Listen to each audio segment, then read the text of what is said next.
Today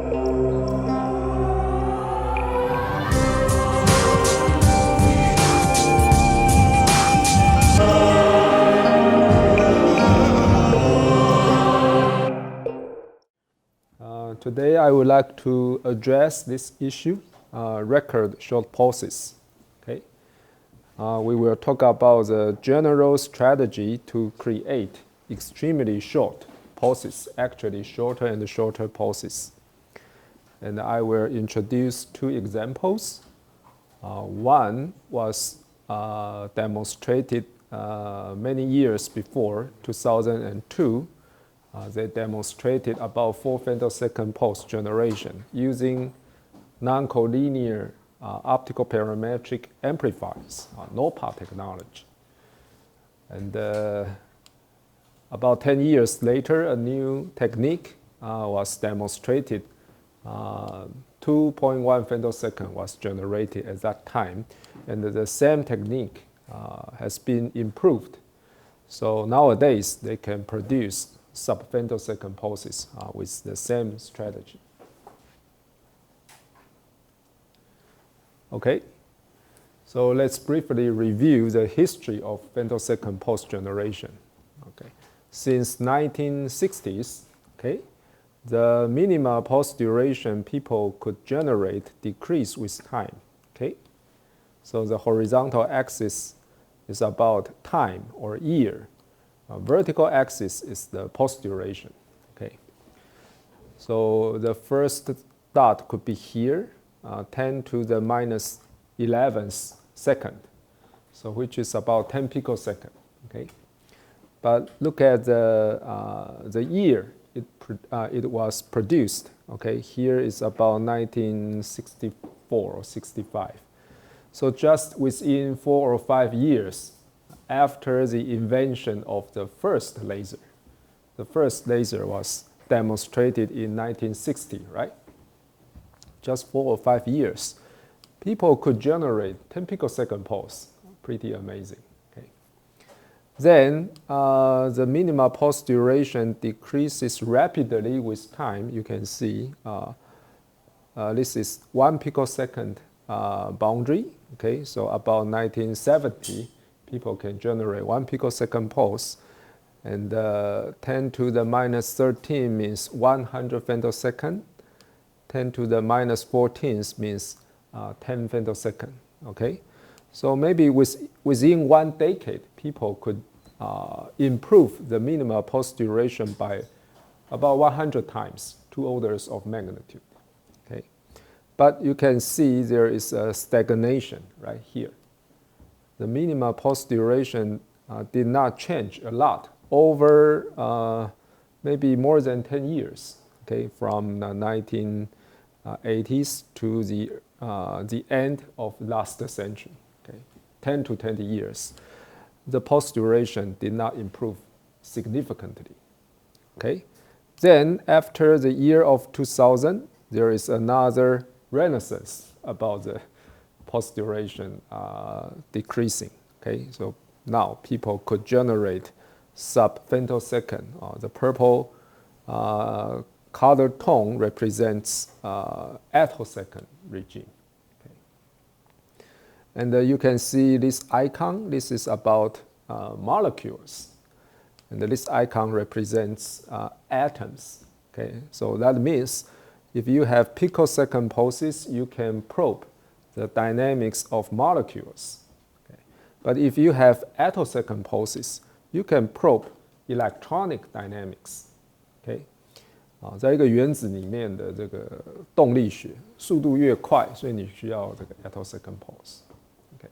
So this is the history of femtosecond pulse generation. But is there any specific reason that there is about 10 to 20 years stagnation? Why? There is a barrier, something like a barrier there. Without a good solution, the barrier simply prevented people from creating even shorter pulses. Okay, do you know why? 这里发生了什么事？所以呢，不管你怎么做，你好像没有办法改善这个脉冲的宽度，它就停在 maybe 10 femtosecond regime. You have some suggestion? 没有吗? Okay, so how to create very short pulse based on the knowledge you have studied? Gain. Right. Gain spectrum, right? Because to create a very short pulse, you need to satisfy two conditions. One is broad bandwidth. The other is constant phase, right?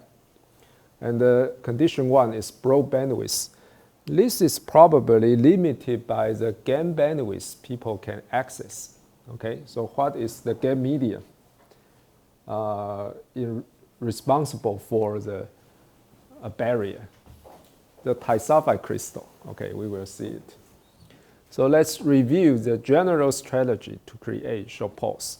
We need broad bandwidth, and you need to surpass the limit of gain medium such that you can create even shorter pulses. Right?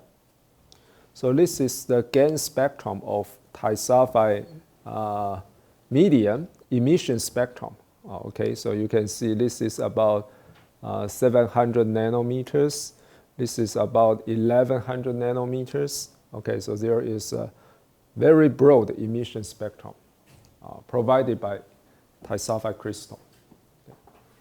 But if you look at the 3 dB bandwidth or FWHM, 3 dB bandwidth means FWHM is here. Okay, you can see it's about 87 terahertz. With this 87 terahertz, how do you estimate the limit of pulse duration? Just use time bandwidth product, right? If you, of course, this is not Gaussian spectrum, but if you assume it's close to Gaussian, what is the time bandwidth product? 频宽乘上脉冲宽应该得到什么常数? Good, 0.441. Okay, so just use 0.441 divided by 87 terahertz. Okay, you can get a number, and that number exactly represents the barrier people encountered during that 10 to 20 years. Okay, but even you can create an extremely broad spectrum, you need to meet a second condition. That means constant phase. But to do that, you need all order dispersion compensation, not just second order. You need third order or even fourth order, fifth order, even higher orders. You need all order dispersion compensation. Because for a very broad bandwidth, even a very minor residual spectral phase could be detrimental, okay? Could seriously distort your pulse duration in the time domain. Okay? And that is beyond the reach of grating pairs. We introduced grating pairs, right? And we know you can use grating pairs to compensate quadratic spectral phase. But usually the cubic phase could be even worse, not to mention even higher order spectral phases. So this is not good enough. Okay, we need new technologies to meet the challenges. And this is the answer, pulse shaper. Okay. Except for the SLM here, actually you have seen everything in lesson 7. What is this?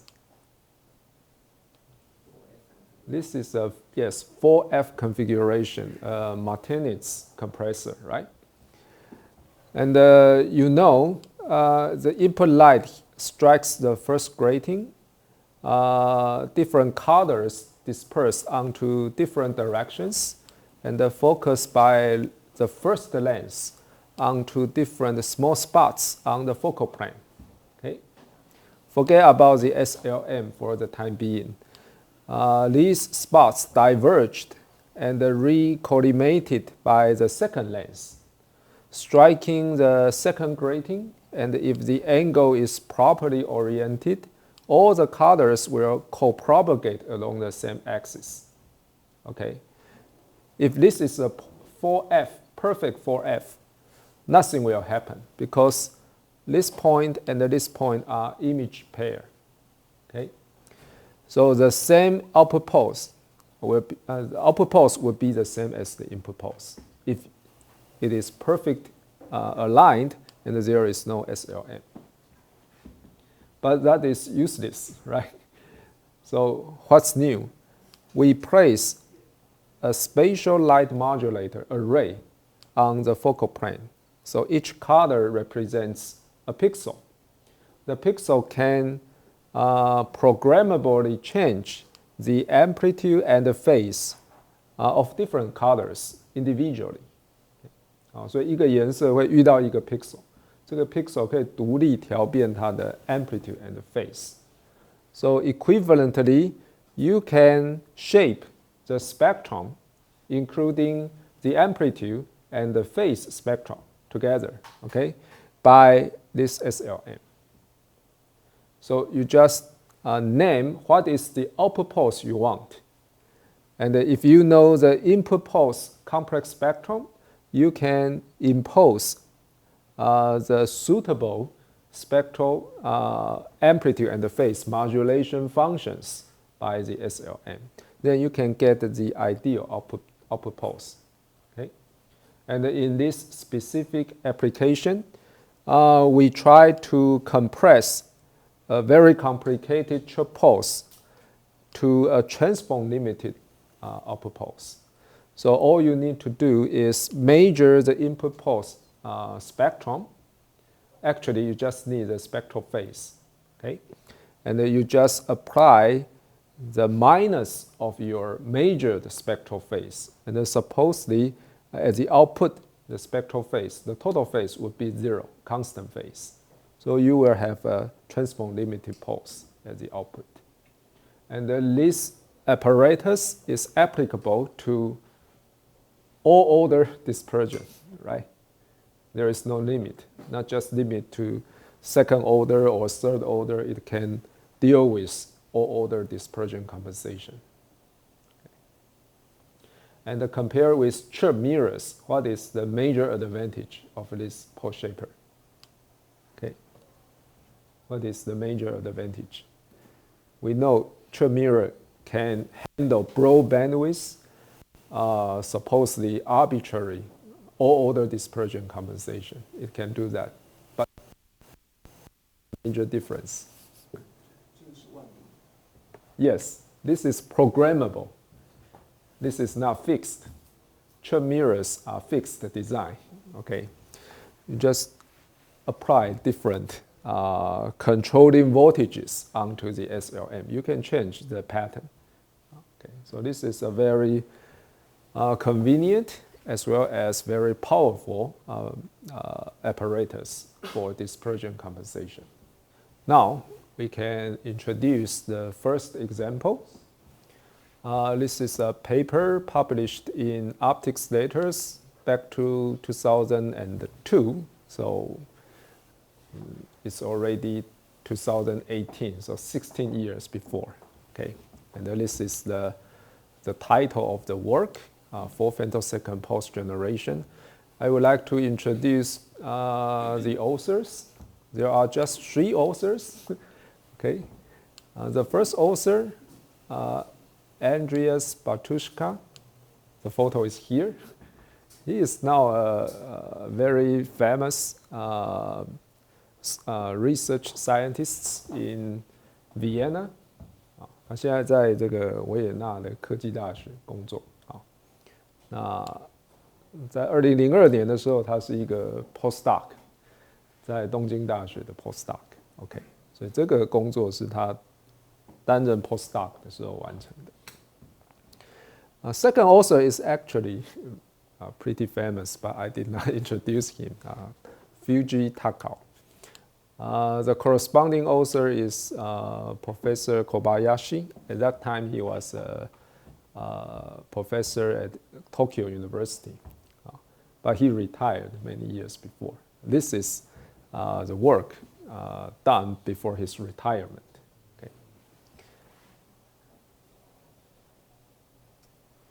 So what did they do? Okay, supercontinuum generation. Spectral broadening can result from many different mechanisms. Okay, in class we introduced one mechanism, which is cell phase modulation. Right? You have known that. Do you still remember why SPM can broaden your spectrum? What is SPM?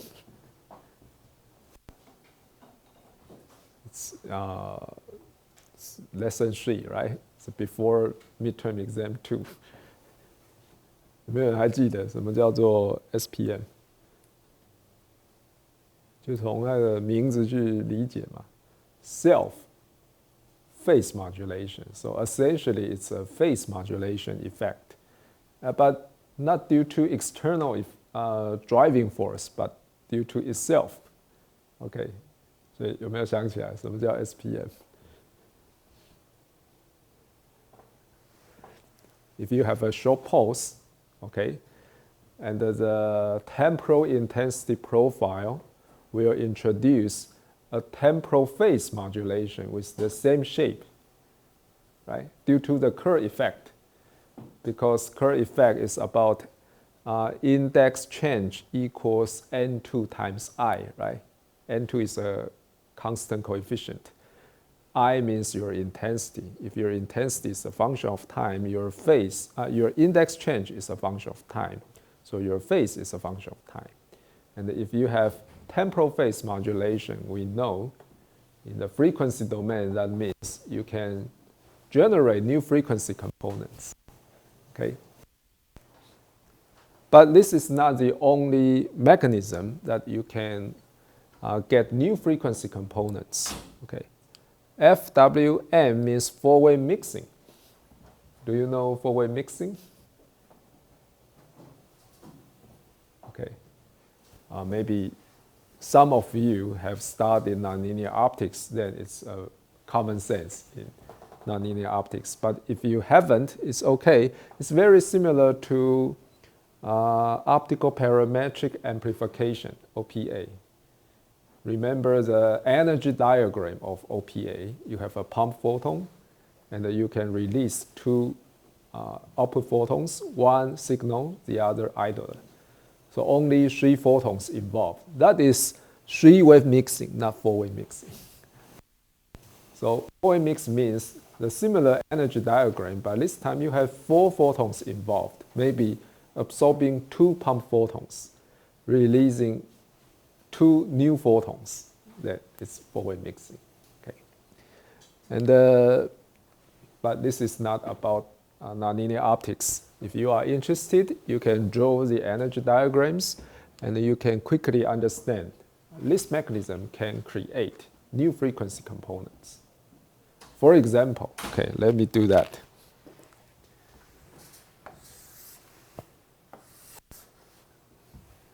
If you have a pump photon of single color, okay, so maybe the first one, the second one, same arrow length means same photon energy. So absorbing 2 identical pump photons. Okay, this is virtual state. Okay, so supposedly I need to draw it with a dashed line, but forget about the detail. And if you release 2 output photons in this way, okay, you have to meet the energy conservation, right? But this photon has a smaller energy. This photon has a higher energy. So if you plot the spectrum, what do you have? The yellow one is the pump photon, should be here. But now you have low frequency, high frequency new photons. So away from the driving frequency, that means new frequency components are created by 4-way mixing process. Okay. And you can have filamentation. Okay. What is filamentation? Okay. This is well-studied but pretty complicated nonlinear optical effect.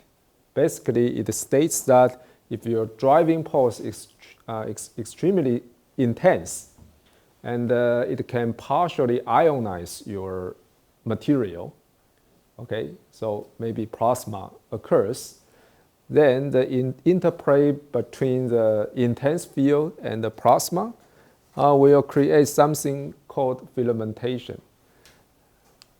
This term is about 我想你大概晓得哈，这个有点像什么灯蕊，就是一段非常亮但是很细的区域，所以他用了这个字。它在材料里面就会有一小段呢极亮的区域，而且很像一个 waveguide， 你的光可以走在这里面不散开。那只要它不散开，这个 light matter interaction would be extremely strong and continue to interplay with each other. So it can also generate new frequency components. Okay. But these three mechanisms, cell phase modulation, four-way mixing, and the filamentation, can create both red and blue parts. That means new frequency components could be in either higher frequency or lower frequency simultaneously. Okay. But the other two effects, Raman effect and the solitone effect, only create red part, lower frequency, lower new frequencies. Okay. What is Raman effect? Okay, again, it's about nonlinear optics. 基本上它讲的是你的材料里面的这个能阶差啊，就是说你的 drive photon 跟你新产生的 photon 之间的能量差距，大概就是这个材料的能阶差啊。For example, silica, the glass, the Raman frequency is about 13.2 terahertz. So if you draw an intense femtosecond pulse, if you measure the output spectrum, you can see a new frequency at the red part away from the center frequency by 13.2 terahertz because of the interaction between the light and the glass. Okay, and it's frequently observed in fiber optics because optical fibers are made of glass. Okay, so if you drive it hardly, you will see Raman signal. Okay, but it's only basically on the red part. Solitone effect, similarly, and there is a mechanism called self-steepening that only creates blue part, new frequencies. Okay, what is self-steepening? Okay, actually, it comes from the interplay between cell phase modulation and the normal dispersion. We briefly discussed this issue in maybe lesson 3. Okay, remember at that time we mentioned about wave breaking, right? If you have SPM and anomalous dispersion, you have solitone. But if you have SPM and the normal dispersion, you can reach the wave breaking. Okay. Self-steepening is related to wave breaking, but not breaking yet. Okay. And the key feature is in the presence of self-steepening, your optical pulse in the time domain will have a very sharp falling edge, okay, not rising edge, so it's asymmetric. Very sharp falling edge. And if you apply the Fourier transform property, you know the sharp falling edge after derivative will give you blue part, new frequencies. Okay, so anyway, there are a lot of mechanisms, and these mechanisms can occur simultaneously, making the spectral broadening even complicated. 一次讨论一个已经很复杂了，那这些还会同时出现，那个 interplay 就更复杂了。So usually we can hardly explain the output spectrum is due to which mechanism or the percentage. You can hardly do that. They just interplay with each other. So this is an example. Horizontal axis is wavelength. Vertical axis propagation distance or fiber length. Okay, and the different colors represent different intensities. Okay, so this is the input, right? So you can see the input spectrum ranges over this area only, relatively narrow. And as the pulse propagates through the fiber, you can see the spectrum broaden, extend to both sides, blue and red. Okay. So maybe here you get a very, very broad output spectrum. This is called supercontinuum generation, SCG. Although it's not very difficult to see supercontinuum generation in fibers, because the advantage of fiber is it can confine the light within a very small cross-sectional area without diffraction. So propagate over a long distance. So light-matter interaction can be kept very strong for long distance. Okay, so that's why you can easily see SCG in fibers. But the output power is limited because of material damage. Okay, 它很容易看到超连续谱，但是它的 power 通常都很弱，你没办法用这个技术既得到超连续谱，又有很强的 power， 你很难。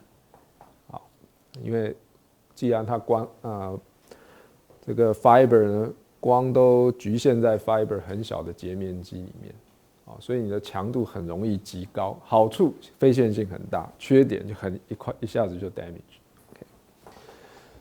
So what's the solution? Maybe you need large core fibers. Okay, 就把 fiber 的 core 越做越粗。It's a intuitive solution, but it's also technically challenging because when you increase the core size of the fiber, what's the price you have to pay? Of course, you can handle bigger and bigger power, but multi-mode, great. You have very good sense. 一旦变粗很难是 single mode， 变成 multi-mode 就会发生很多奇怪的现象跑出来。Or you can use gaze medium instead of fiber. And the gaze, there is no damage, right? Okay. But the price, what is the price if you use gaze medium for supercontinuum generation? You need a container to contain the gases. Yeah, you need to do that. Usually it's a vacuum chamber. Okay, it's costly but durable. What is the fundamental price you have to pay if you use gaze media for SCG?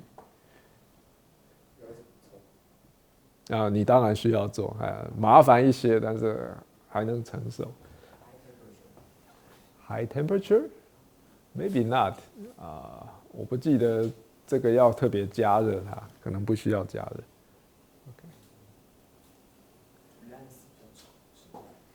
Length, interaction length, good.